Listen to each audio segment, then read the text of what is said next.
I've got to say that when I've talked to folks in the peace movement or other human rights movements and people are feeling kind of discouraged, or in the immigrant rights movement, I said, like, now look, the leadership of the Taco Bell campaign and the leadership of the Mount Olive Pickle campaign were farm workers, many of them undocumented. So if undocumented Latino workers that are about as marginalized and oppressed with very few resources in a climate that's hostile to immigrants can nevertheless affect change from multi-billion-dollar corporations, then there certainly is a God. There is, the weak do shame the strong, as Paul says in 1 Corinthians. And that God repeatedly chooses the weak to say, we've turned God's values and God's creation upside down as a society. And they are taking the lead in turning it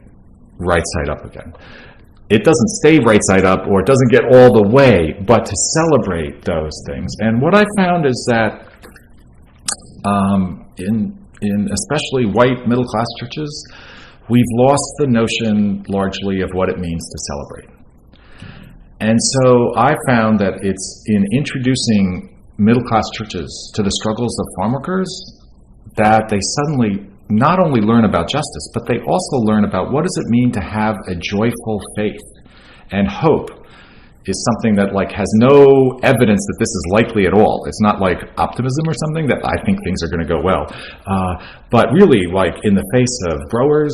oftentimes folks that are armed, and that they could lose their jobs, and someone who talks with the union reps suddenly is found they're fired the next day, that in those conditions, nevertheless, that community of farm workers is far better equipped to celebrate the joy that we have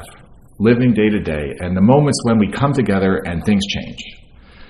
than middle-class communities with far more resources, but fear that they might lose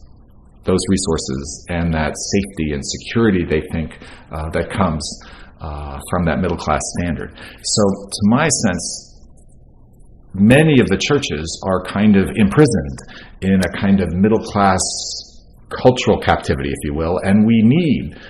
for a self-interested thing, to connect with farm workers and others that are marginalized, and it's in working together that we discover that common joy of being around the table together.